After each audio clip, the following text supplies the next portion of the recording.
Di awal film memperlihatkan seorang wanita yang baru turun dari mobil tumpangannya. Ternyata wanita ini baru saja merantau dari kota dan sekarang berniat untuk pulang ke kampung halamannya. Diberitahu kalau wanita ini bernama Sayen. Terlihat Sayen yang sangat merindukan kampung halamannya itu, karena sudah lebih dari 5 tahun Sayen belum pernah lagi datang ke sini. Kemudian Sayen langsung mendatangi rumah neneknya, karena orang tua Sayen sudah meninggal sejak dirinya masih bayi. Terlihat si nenek yang sangat bahagia, karena si nenek juga sudah menganggap Sayen seperti anaknya sendiri. Setelah itu Sayen membawa si nenek dengan menggunakan motornya, yaitu untuk menghadiri acara adat di kampung tersebut. Diberitahu kalau Sayen ini tinggal di kampung pedalaman Cili, yang cukup jauh dari perkotaan. Terlihat para warga di sana yang menyambut Sayen dengan baik, karena mereka sudah lama tidak bertemu. Kemudian Sayen juga dihampiri oleh teman masa kecilnya, yang bernama Jose. Hingga tak lama setelah itu, acara adat pun dimulai.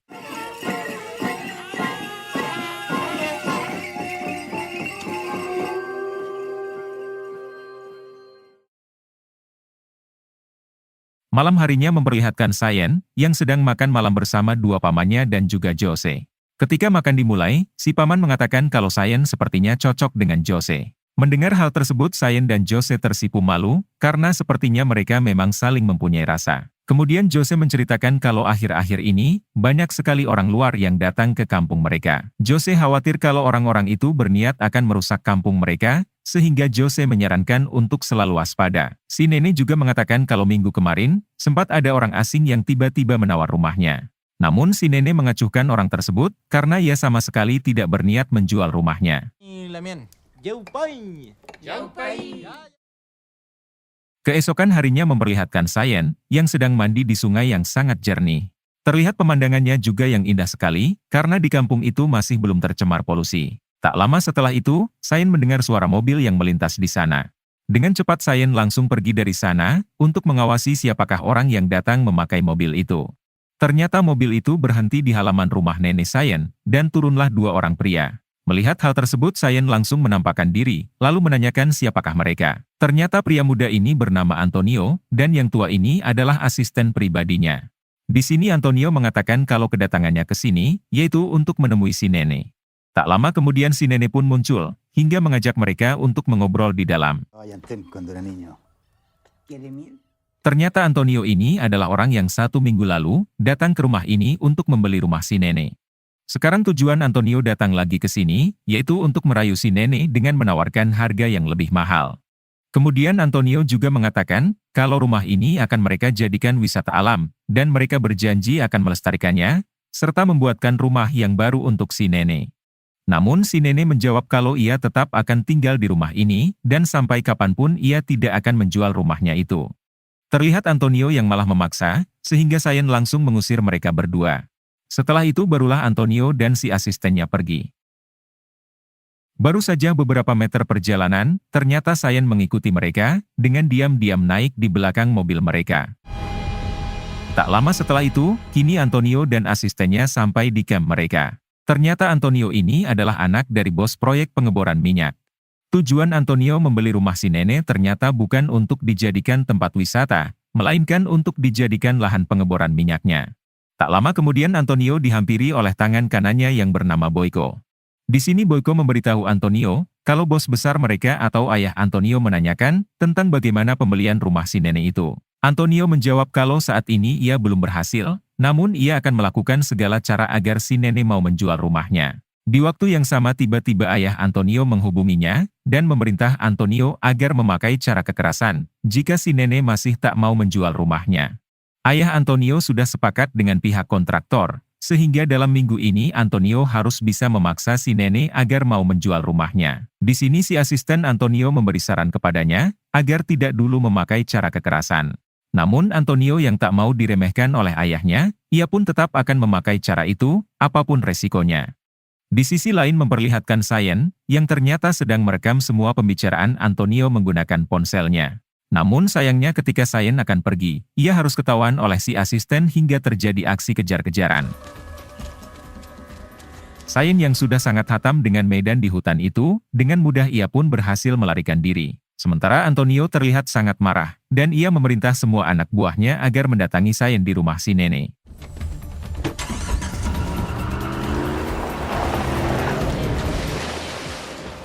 Kembali ke Sayen yang kini baru sampai di rumah si nenek, dan langsung memberitahu semuanya. Namun sayangnya Sayen dan si nenek tidak sempat kabur, karena Antonio dan semua anak buahnya kini sudah berdatangan. Di sini Antonio meminta rekaman suara tadi diberikan kepadanya, dan setelah itu Antonio berjanji tidak akan mengganggu mereka lagi.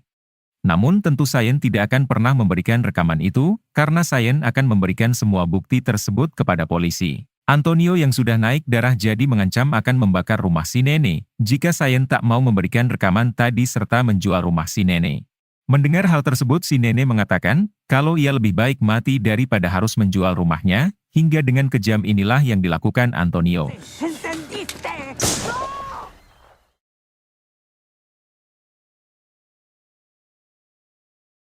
Melihat neneknya sudah tak bernyawa, Sayen mengamuk dan menyerang mereka. Namun sayangnya Sayen juga berhasil dibuat pingsan oleh Boyko tangan kanan Antonio.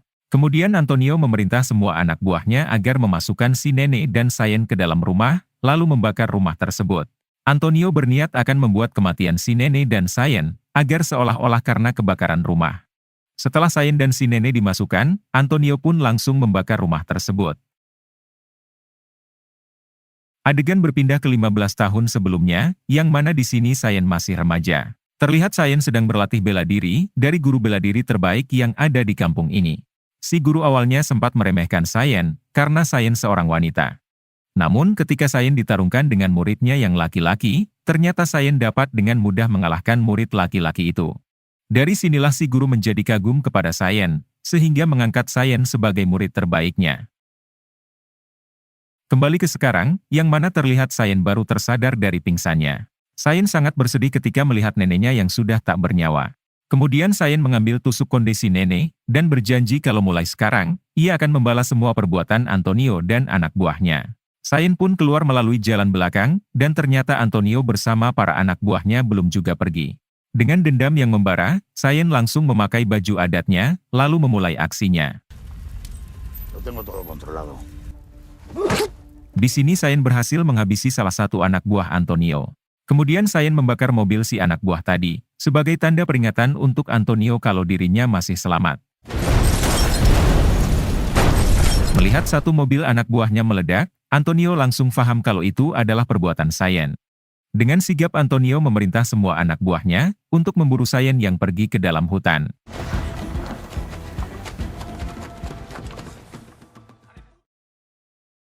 Malam harinya memperlihatkan Antonio dan para anak buahnya yang bermalam di hutan. Sampai sekarang mereka belum juga bisa menangkap Sayen yang pergi entah kemana. Antonio sangat khawatir jika Sayen sampai memberikan bukti rekaman itu kepada polisi, yang nantinya akan mencoreng nama baik ayahnya, dan juga menghancurkan bisnisnya. Dari kejauhan ternyata Sayen sedang mengawasi mereka semua, dan kini balik mereka yang diburu oleh Sayen. Keesokan harinya memperlihatkan satu anak buah Antonio yang sedang buang air kecil. Tiba-tiba Sayen datang dan langsung menghabisinya.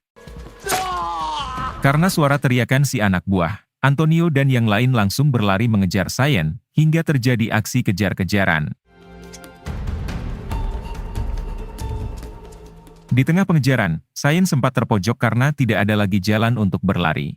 Namun karena Sayen yang tak ingin mati sia-sia, ia pun lebih memilih untuk terjun bebas ke air terjun yang ada di sana.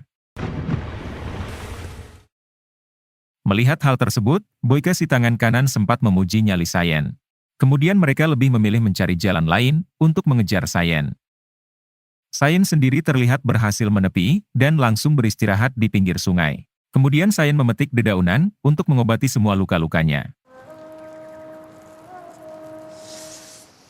Di sisi lain memperlihatkan Antonio yang sedang dihubungi oleh ayahnya. Terlihat si ayah yang marah karena sampai sekarang Antonio masih belum juga bisa membereskan tugasnya. Kemudian Antonio mengatakan kalau ia sudah menghabisi nenek itu karena si nenek tak mau juga menjual rumahnya. Sekarang Antonio sedang memburu cucu si nenek yang menjadi saksi atas pembunuhan itu. Dia juga yang mempunyai bukti rekaman suara pembicaraan mereka kemarin. Mendengar hal tersebut si ayah jadi tambah marah dan meminta Antonio agar segera membereskan semuanya. Adegan berpindah ke rumah si nenek, yang mana di sana sudah ada banyak warga dan polisi untuk mengevakuasi. Semua warga yang dipimpin oleh Jose si teman kecil Sayen, memprotes para polisi itu kalau ini semua bukanlah kebakaran biasa. Akan tetapi mereka yakin kalau ada seseorang yang sengaja menghabisi si nenek, lalu membakar rumahnya. Namun tak ada satupun polisi yang menggubris protes mereka, karena kasus ini masih dalam penyelidikan. Adegan berpindah ke ayah Antonio, yang sedang menghubungi petinggi polisi. Di sini si ayah meminta kepada si petinggi polisi, agar menutup kasus anaknya. Si ayah berjanji akan memberi imbalan berapa saja, jika si petinggi mau menyetujuinya. Si petinggi yang mata duitan, ia pun langsung menyetujui permintaan si ayah. Hingga ketika si petinggi sampai di TKP, ia langsung dihampiri oleh Jose yang mengatakan, kalau semua ini bukan kecelakaan melainkan pembunuhan. Namun si petinggi tidak menghiraukan Jose, dan malah menghampiri komandan di sana. Si petinggi meminta agar si komandan mengatakan kepada media, kalau Sayenlah yang telah menghabisi neneknya sendiri, lalu membakar rumahnya. Status Sayen juga kini langsung menjadi tersangka, dan menjadi buronan para polisi. Para warga yang mengetahui hal itu, langsung berontak hingga terjadi keributan. Alhasil dua paman Sayen harus ditangkap, sementara Jose berhasil kabur. Adegan berpindah ke Antonio dan para anak buahnya, yang masih menyusuri hutan untuk memburu Sayen. Di sini si asisten yang sudah tidak kuat lagi berjalan, ia pun memilih untuk menyerah dan tidak mau melanjutkan lagi perjalanannya. Hingga pada akhirnya Antonio pergi dengan Boyka, dan anak buah wanitanya yang bernama Bella.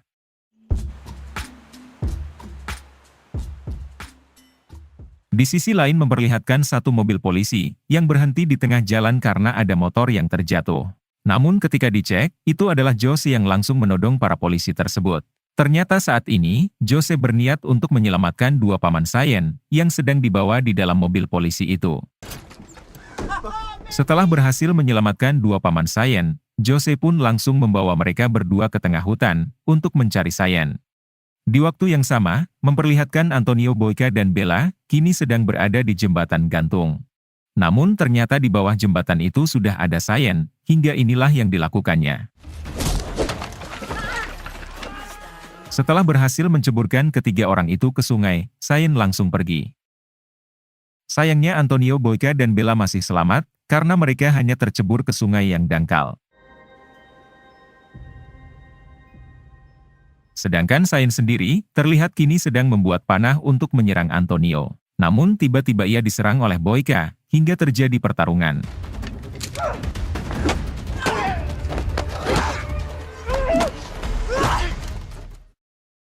Pada akhirnya Sayen berhasil menghabisi Boyka.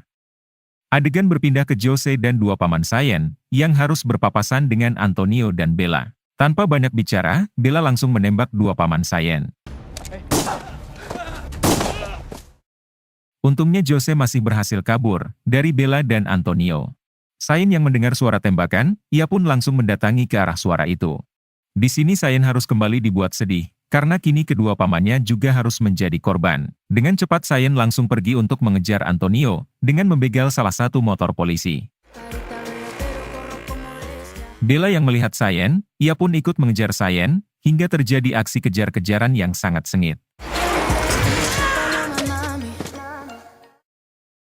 Pada akhirnya Sayen berhasil menghabisi Bella, dan kini hanya tersisa Antonio seorang. Adegan berpindah ke para warga, yang sedang memakamkan jasad nenek Sayen. Terlihat di sana banyak sekali media yang meliput, karena mereka memberitakan kalau si nenek dihabisi oleh cucunya sendiri, yaitu Sayen. Si petinggi polisi yang melihat berita itu tentu senang, karena menganggap kalau tugas dari ayah Antonio, kini berhasil dengan mulus. Kembali ke Sayen yang masih mengejar Antonio menggunakan motornya, namun tiba-tiba. Ketika tersadar Sayen sudah dalam kondisi terikat, dan Antonio berada di hadapannya. Kemudian Antonio mengatakan, kalau saat ini ia tak akan segan-segan untuk menghabisi Sayen. Namun sebelum itu, Antonio berniat akan memperkaos dulu Sayen, hingga inilah yang terjadi. Hal itu membuat Antonio marah, dan langsung menghajar Sayen hingga pingsan. Ketika Antonio mencuci telinganya di sungai, terlihat ada Jose yang datang untuk menyelamatkan Sayen. Pada akhirnya Jose berhasil membukakan ikatan Sayen, lalu membawanya pergi.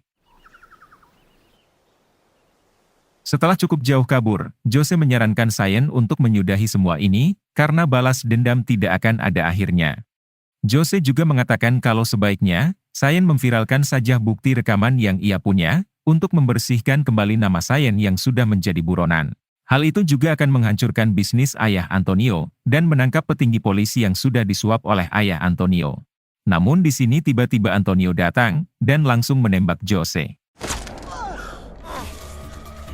Untungnya Sain berhasil melarikan diri, hingga terjadi aksi kejar-kejaran dengan Antonio. Kejar-kejaran mereka sampai ke tepi pantai, hingga barulah di sini terjadi pertarungan. Di tengah pertarungan Sain berhasil terpojokan. Namun untungnya ia mengambil tusuk konde si nenek di sakunya, lalu inilah yang terjadi.